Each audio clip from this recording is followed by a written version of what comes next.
Audiobooks for Everyone presents Dracula by Bram Stoker. Chapter 20. Jonathan Harker's Journal. 1 October, evening. I found Thomas Snelling in his house at Bethnal Green, but unhappily he was not in a condition to remember anything. The very prospect of beer which my expected coming had opened to him had proved too much, and he had begun too early on his expected debauch. I learned, however, from his wife, who seemed a decent poor soul, that he was only the assistant to Smollett, who, of the two mates, was the responsible person. So off I drove to Walworth and found Mr. Joseph Smollett at home and in his shirt-sleeves, taking a late tea out of a saucer. He is a decent, intelligent fellow, distinctly a good, reliable type of workman, and with a headpiece of his own. He remembered all about the incident of the boxes, and from a wonderful dog's-eared notebook which he produced from some mysterious receptacle about the seat of his trousers, and which had hieroglyphical entries in thick, half-obliterated pencil, he gave me the destinations of the boxes. There were, he said, 6 in the cartload which he took from Carfax and left at 197 Chicksand Street, Mile End, Newtown, and another 6 which he deposited at Jamaica Lane, Bermondsey. If, then, the Count meant to scatter these ghastly refuges of his over London, these places were chosen as the first of delivery, so that later he might distribute more fully. The systematic manner in which this was done made me think that he could not mean to confine himself to 2 sides of London. He was now fixed on the far east of the northern shore, on the east of the southern shore, and on the south. The north and west were surely never meant to be left out of his diabolical scheme, let alone the city itself, and the very heart of fashionable London in the south, west, and west. I went back to Smollett and asked him if he could tell us if any other boxes had been taken from Carfax.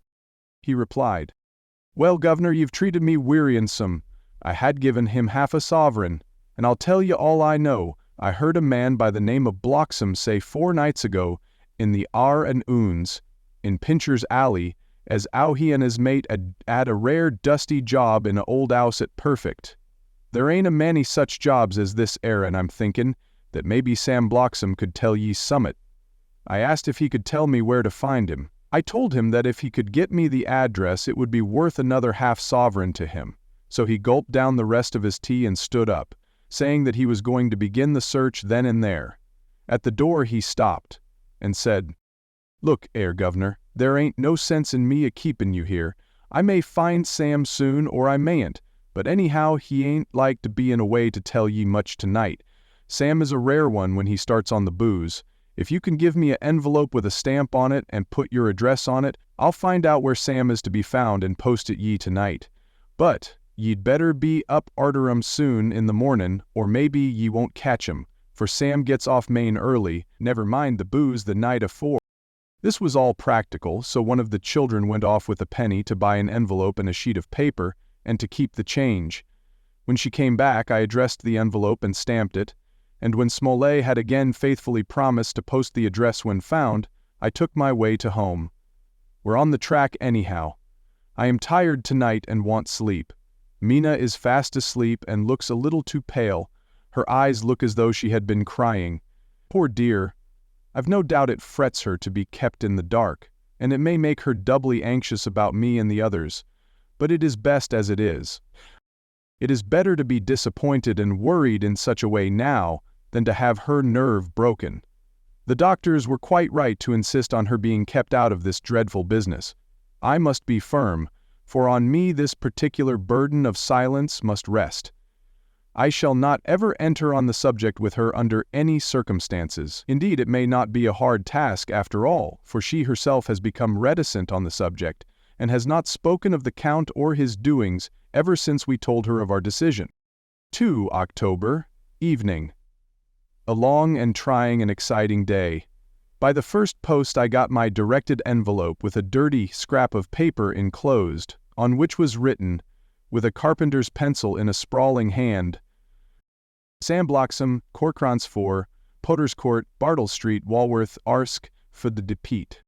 I got the letter in bed and rose without waking Minna. She looked heavy and sleepy and pale and far from well.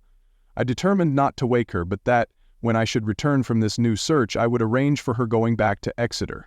I think she would be happier in our own home, with her daily tasks to interest her, than in being here amongst us and in ignorance. I only saw Dr. Seward for a moment, and told him where I was off to, promising to come back and tell the rest so soon as I should have found out anything.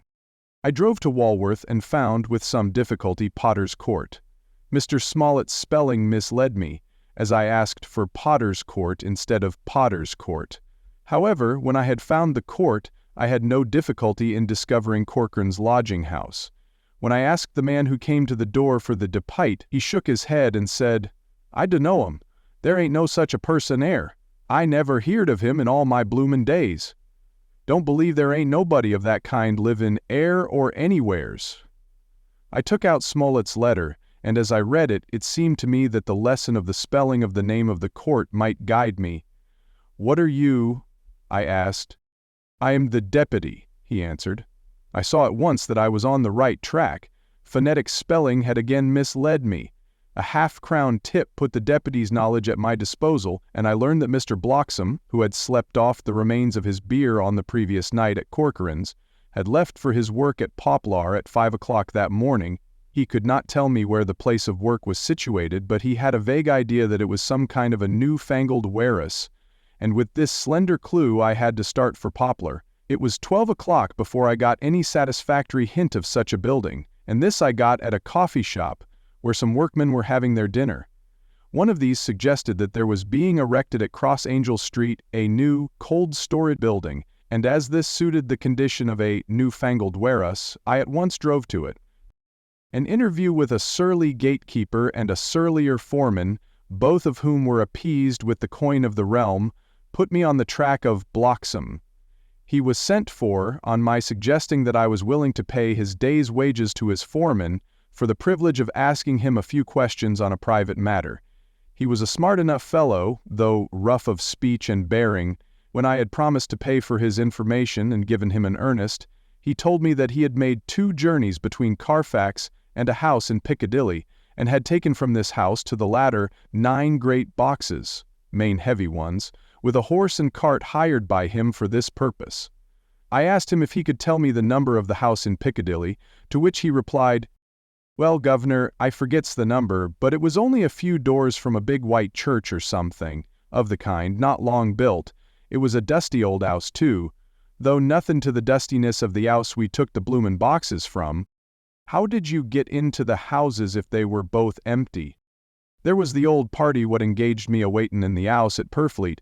He helped me to lift the boxes and put 'em in the dray. Curse me, but he was the strongest chap I ever struck. And him a old feller with a white mustache, one that thin you would think he couldn't throw a shatter." How this phrase thrilled through me. Why, he took up his end o' the boxes like they was pounds of tea, and me a puffin' and a blowin' afore I could up-end mine anyhow, and I'm no chicken neither. "How did you get into the house in Piccadilly?" I asked. "He was there too. He must ha' started off and got there afore me, for when I rung the bell he kem and opened the door hisself, and helped me to carry the boxes into the office." "The whole 9?" I asked. "Use, there was 5 in the first load and 4 in the second. It was main dry work, and I don't so well remember how I got 'ome," I interrupted him. "Were the boxes left in the hall?" "Use, it was a big 'all, and there was nothing else in it. I made one more attempt to further matters." "You didn't have any key?" "Never used no key nor no think. The old gent, he opened the door hisself and shut it again when I druv off. I don't remember the last time, but that was the beer." "And you can't remember the number of the house?" "No, sir, but ye needn't have no difficulty about that. It's a iron with a stone front with a bow on it, and he steps up to the door. I know them steps. If an I'd to carry the boxes up with 3 loafers what come round to earn a copper. The old gent give them shillin's, and they seen they got so much they wanted more, but he took one of them by the shoulder and was like to throw him down the steps, till the lot of them went away cussin'. I thought that with this description I could find the house, so, having paid my friend for his information, I started off for Piccadilly. I had gained a new painful experience. The Count could, it was evident, handle the earth boxes himself. If so, time was precious, for now that he had achieved a certain amount of distribution, he could, by choosing his own time, complete the task unobserved. At Piccadilly Circus I discharged my cab and walked westward. Beyond the Junior Constitutional I came across the house described, and was satisfied that this was the next of the layers arranged by Dracula. The house looked as though it had been long untenanted. The windows were encrusted with dust and the shutters were up. All the framework was black with time, and from the iron the paint had mostly scaled away. It was evident that up to lately there had been a large notice board in front of the balcony. It had, however, been roughly torn away, the uprights which had supported it still remaining. Behind the rails of the balcony I saw there were some loose boards whose raw edges looked white. I would have given a good deal to have been able to see the notice board intact, as it would perhaps have given some clue to the ownership of the house. I remembered my experience of the investigation and purchase of Carfax, and I could not but feel that if I could find the former owner, there might be some means discovered of gaining access to the house. There was at present nothing to be learned from the Piccadilly side, and nothing could be done, so I went round to the back to see if anything could be gathered from this quarter. The mews were active, the Piccadilly houses being mostly in occupation. I asked one or two of the grooms and helpers whom I saw around if they could tell me anything about the empty house. One of them said that he heard it had lately been taken, but he couldn't say from whom. He told me, however, that up to very lately there had been a notice board of "For Sale" up, and that perhaps Mitchell, Sons and Candy, the house agents, could tell me something, as he thought he remembered seeing the name of that firm on the board. I did not wish to seem too eager or to let my informant know or guess too much, so, thanking him in the usual manner, I strolled away. It was now growing dusk and the autumn night was closing in, so I did not lose any time. Having learned the address of Mitchell, Sons and Candy from a directory at the Berkeley, I was soon at their office in Sackville Street. The gentleman who saw me was particularly suave in manner, but uncommunicative in equal proportion. Having once told me that the Piccadilly house, which throughout our interview he called a mansion, was sold, he considered my business as concluded. When I asked who had purchased it, he opened his eyes a thought wider and paused a few seconds before replying, "It is sold, sir." "Pardon me," I said, with equal politeness, "but I have a special reason for wishing to know who purchased it." Again he paused longer and raised his eyebrows still more. "It is sold, sir," was again his laconic reply. "Surely," I said, "you do not mind letting me know so much." "But I do mind," he answered. "The affairs of their clients are absolutely safe in the hands of Mitchell, Sons, and Candy." This was manifestly a prig of the first water, and there was no use arguing with him. I thought I had best meet him on his own ground, so I said, "Your clients, sir, are happy in having so resolute a guardian of their confidence. I am myself a professional man." Here I handed him my card. "In this instance, I am not prompted by curiosity. I act on the part of Lord Godalming, who wishes to know something of the property which was, he understood, lately for sale." These words put a different complexion on affairs. He said, "I would like to oblige you, if I could, Mr. Harker, and especially would I like to oblige his lordship. We once carried out a small matter of renting some chambers for him when he was the Honourable Arthur Holmwood. If you will let me have his lordship's address, I will consult the house on the subject and will, in any case, communicate with his lordship by tonight's post. It will be a pleasure if we can so far deviate from our rules as to give the required information to his lordship." I wanted to secure a friend and not to make an enemy, so I thanked him, gave the address at Dr. Seward's, and came away. It was now dark, and I was tired and hungry. I got a cup of tea at the Aerated Bread Company, and came down to Purfleet by the next train. I found all the others at home. Mina was looking tired and pale, but she made a gallant effort to be bright and cheerful. It wrung my heart to think that I had had to keep anything from her and so caused her inquietude. Thank God, this will be the last night of her looking on at our conferences, and feeling the sting of our not showing our confidence. It took all my courage to hold to the wise resolution of keeping her out of our grim task. She seems somehow more reconciled, or else the very subject seems to have become repugnant to her, for when any accidental allusion is made she actually shudders. I am glad we made our resolution in time, as with such a feeling as this, our growing knowledge would be torture to her. I could not tell the others of the day's discovery till we were alone. So after dinner, followed by a little music to save appearances even amongst ourselves, I took Mina to her room and left her to go to bed. The dear girl was more affectionate with me than ever, and clung to me as though she would detain me. But there was much to be talked of, and I came away. Thank God the ceasing of telling things has made no difference between us. When I came down again, I found the others all gathered round the fire in the study. In the train I had written my diary so far, and simply read it off to them as the best means of letting them get abreast of my own information. When I had finished, Van Helsing said, "This has been a great day's work, friend Jonathan. Doubtless we are on the track of the missing boxes. If we find them all in that house, then our work is near the end. But if there be some missing, we must search until we find them. Then shall we make our final coup and hunt the wretch to his real death." We all sat silent a while, and all at once Mr. Morris spoke. "Say, how are we going to get into that house?" "We got into the other," answered Lord Godalming quickly. "But Art, this is different. We broke house at Carfax, but we had night and a walled park to protect us. It will be a mighty different thing to commit burglary in Piccadilly, either by day or night. I confess I don't see how we are going to get in unless that agency duck can find us a key of some sort.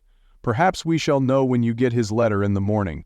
Lord Godalming's brows contracted, and he stood up and walked about the room. By and by he stopped and said, turning from one to another of us, "Quincy's head is level. This burglary business is getting serious. We got off once all right, but we have now a rare job on hand, unless we can find the Count's key basket.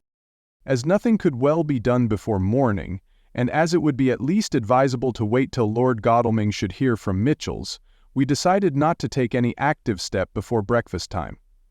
For a good while we sat and smoked, discussing the matter in its various lights and bearings. I took the opportunity of bringing this diary right up to the moment. I am very sleepy and shall go to bed. Just a line. Mina sleeps soundly and her breathing is regular. Her forehead is puckered up into little wrinkles as though she thinks even in her sleep. She is still too pale but does not look so haggard as she did this morning. Tomorrow will, I hope, mend all this. She will be herself at home in Exeter. Oh, but I am sleepy. Dr. Seward's Diary. 1 October I am puzzled afresh about Renfield. His moods change so rapidly that I find it difficult to keep touch of them, and as they always mean something more than his own well-being, they form a more than interesting study. This morning when I went to see him after his repulse of Van Helsing, his manner was that of a man commanding destiny. He was, in fact, commanding destiny. Subjectively, he did not really care for any of the things of mere earth. He was in the clouds and looked down on all the weaknesses and wants of us poor mortals. I thought I would improve the occasion and learn something, so I asked him, "What about the flies these times?" He smiled on me in quite a superior sort of way, such a smile as would have become the face of Malvolio as he answered me, "The fly, my dear sir, has one striking feature. Its wings are typical of the aerial powers of the psychic faculties. The ancients did well when they typified the soul as a butterfly." I thought I would push his analogy to its utmost logically, so I said quickly, "Oh, it is a soul you are after now, is it?" His madness foiled his reason, and a puzzled look spread over his face as, shaking his head with a decision which I had but seldom seen in him, he said, oh no, I want no souls. Life is all I want." Here he brightened up. "I am pretty indifferent about it at present. Life is all right. I have all I want. You must get a new patient, doctor, if you wish to study zoophagy." This puzzled me a little, so I drew him on. "Then you command life. You are a god, I suppose?" He smiled with an ineffably benign superiority. "Oh no, far be it from me to arrogate to myself the attributes of the deity. I am not even concerned in his especially spiritual doings. If I may state my intellectual position, I am, so far as concerns things purely terrestrial, somewhat in the position which Enoch occupied spiritually. This was a poser to me. I could not at the moment recall Enoch's appositeness, so I had to ask a simple question, though I felt that by so doing I was lowering myself in the eyes of the lunatic. And why with Enoch? Because he walked with God. I could not see the analogy, but did not like to admit it, so I harked back to what he had denied. "So you don't care about life? And you don't want souls? Why not?" I put my question quickly and somewhat sternly on purpose to disconcert him. The effort succeeded. For an instant he unconsciously relapsed into his old servile manner, bent low before me and actually fawned upon me as he replied, "I don't want any souls, indeed. I don't. I couldn't use them if I had them. They would be no manner of use to me.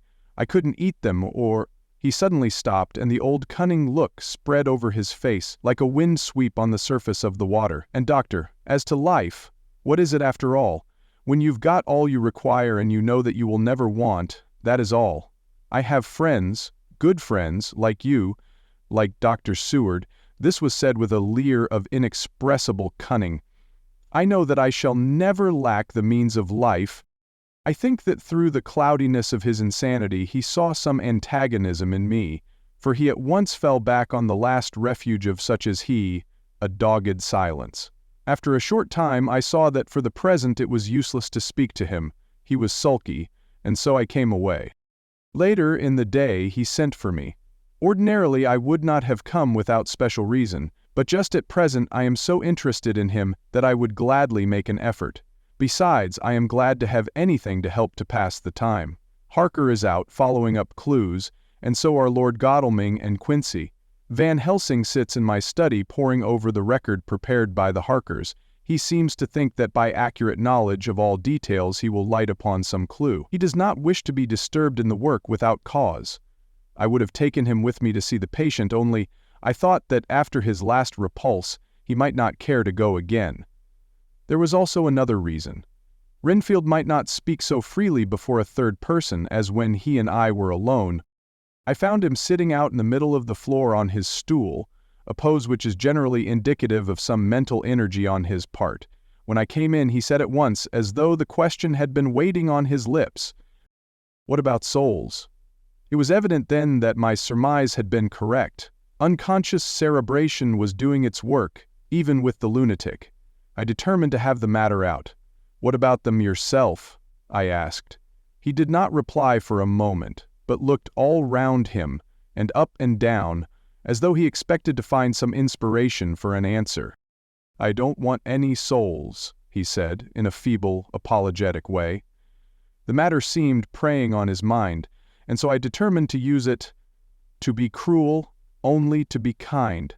So I said, "You like life, and you want life." "Oh, yes, but that is all right, you needn't worry about that." "But," I asked, "how are we to get the life without getting the soul also?" This seemed to puzzle him, so I followed it up. "A nice time you'll have some time when you're flying out there, with the souls of thousands of flies and spiders and birds and cats buzzing and twittering and meowing all round you. You've got their lives, you know, and you must put up with their souls." Something seemed to affect his imagination, for he put his fingers to his ears and shut his eyes, screwing them up tightly just as a small boy does when his face is being soaped. There was something pathetic in it that touched me. It also gave me a lesson, for it seemed that before me was a child, only a child, though the features were worn and the stubble on the jaws was white. It was evident that he was undergoing some process of mental disturbance and, knowing how his past moods had interpreted things, "Would you like some sugar to get your flies round again?" He seemed to wake up all at once and shook his head. With a laugh he replied, "Not much. Flies are poor things after all." After a pause he added, "But I don't want their souls buzzing round me all the same." "Or spiders?" I went on. "Lo, spiders! What's the use of spiders? There isn't anything in them to eat or—" He stopped suddenly, as though reminded of a forbidden topic. So, I thought to myself, this is the second time he has suddenly stopped at the word drink. What does it mean? Renfield seemed himself aware of having made a lapse, for he hurried on, as though to distract my attention from it. "I don't take any stock at all in such matters. Rats and mice and such small deer, as Shakespeare has it, chicken feed of the larder they might be called. I'm past all that sort of nonsense. You might as well ask a man to eat molecules with a pair of chopsticks as to try to interest me about the lesser carnivora when I know of what is before me. I see, I said. You want big things that you can make your teeth meet in? How would you like to breakfast on elephant? What ridiculous nonsense you are talking. He was getting too wide awake, so I thought I would press him hard. I wonder, I said reflectively, what an elephant's soul is like. The effect I desired was obtained, for he at once fell from his high horse and became a child again. I don't want an elephant's soul, or any soul at all, he said. For a few moments he sat despondently. Suddenly he jumped to his feet, with his eyes blazing and all the signs of intense cerebral excitement. To hell with you and your souls, he shouted. Why do you plague me about souls? Haven't I got enough to worry and pain and distract me already, without thinking of souls? He looked so hostile that I thought he was in for another homicidal fit, so I blew my whistle. The instant, however, that I did so, he became calm, and said apologetically, Forgive me, doctor, I forgot myself. You do not need any help. I am so worried in my mind that I am apt to be irritable. If you only knew the problem I have to face and that I am working out, you would pity and tolerate and pardon me. Pray do not put me in a strait waistcoat. I want to think, and I cannot think freely when my body is confined. I am sure you will understand. He had evidently self-retreatal, so when the attendants came I told them not to mind, and they withdrew. Renfield watched them go. When the door was closed, he said with considerable dignity and sweetness, Dr. Seward, you have been very considerate towards me. Believe me that I am very, very grateful to you. I thought it well to leave him in this mood, and so I came away. There is certainly something to ponder over in this man's state. Several points seem to make what the American interviewer calls a story, if one could only get them in proper order. Here they are. I will not mention drinking. Fears the thought of being burdened with the soul of anything. Has no dread of wanting life in the future. Despises the meaner forms of life altogether, though he dreads being haunted by their souls. Logically, all these things point one way. He has assurance of some kind that he will acquire some higher life. He dreads the consequence, the burden of a soul. Then it is a human life he looks to. And the assurance? Merciful God! The Count has been to him, and there is some new scheme of terror afoot. Later, I went after my round to Van Helsing and told him my suspicion. He grew very grave, and after thinking the matter over for a while, asked me to take him to Renfield. I did so. As we came to the door, we heard the lunatic within singing gaily, as he used to do in the time which now seemed so long ago. When we entered, we saw with amazement that he had spread out his sugar as of old. The flies, lethargic with the autumn, were beginning to buzz into the room. We tried to make him talk of the subject of our previous conversation, but he would not attend. He went on with his singing, just as though we had not been present. He had got a scrap of paper and was folding it into a notebook. We had to come away, as ignorant as we went in. His is a curious case indeed. We must watch him tonight. Letter Mitchell, Sons and Candy, to Lord Godalming. 1 October. My lord, we are at all times only too happy to meet your wishes. We beg, with regard to the desire of your lordship, expressed by Mr. Harker on your behalf, to supply the following information concerning the sale and purchase of No. 347, Piccadilly. The original vendors are the executors of the late Mr. Archibald Winter Suffield. The purchaser is a foreign nobleman, Count de Ville, who effected the purchase himself, paying the purchase money in notes, over the counter, if your lordship will pardon us using so vulgar an expression. Beyond this we know nothing whatever of him. We are, my lord, your lordship's humble servants. Mitchell, Sons and Candy. 2 October, I placed a man in the corridor last night and told him to make an accurate note of any sound he might hear from Renfield's room, and gave him instructions that if there should be anything strange he was to call me. After dinner, when we had all gathered round the fire in the study, Mrs. Harker having gone to bed, we discussed the attempts and discoveries of the day. Harker was the only one who had any result, and we are in great hopes that his clue may be an important one. Before going to bed, I went round to the patient's room and looked in through the observation trap. He was sleeping soundly, and his heart rose and fell with regular respiration. This morning the man on duty reported to me that a little after midnight he was restless and kept saying his prayers somewhat loudly. I asked him if that was all. He replied that it was all he heard. There was something about his manner so suspicious that I asked him point blank if he had been asleep.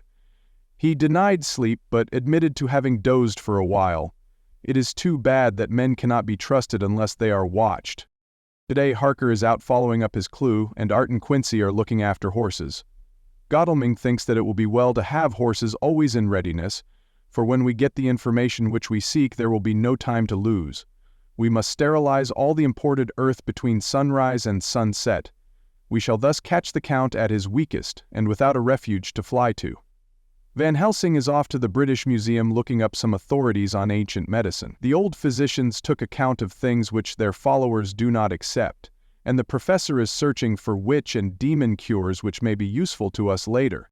I sometimes think we must be all mad, and that we shall wake to sanity in strait waistcoats. Later.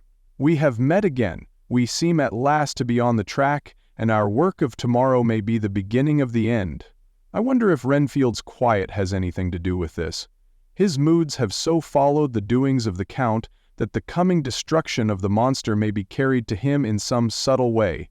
If we could only get some hint as to what passed in his mind between the time of my argument with him today and his resumption of fly-catching, it might afford us a valuable clue. He is now seemingly quiet for a spell, is he? That wild yell seemed to come from his room. The attendant came bursting into my room and told me that Renfield had somehow met with some accident. He had heard him yell, and when he went to him found him lying on his face on the floor, all covered with blood. I must go at once.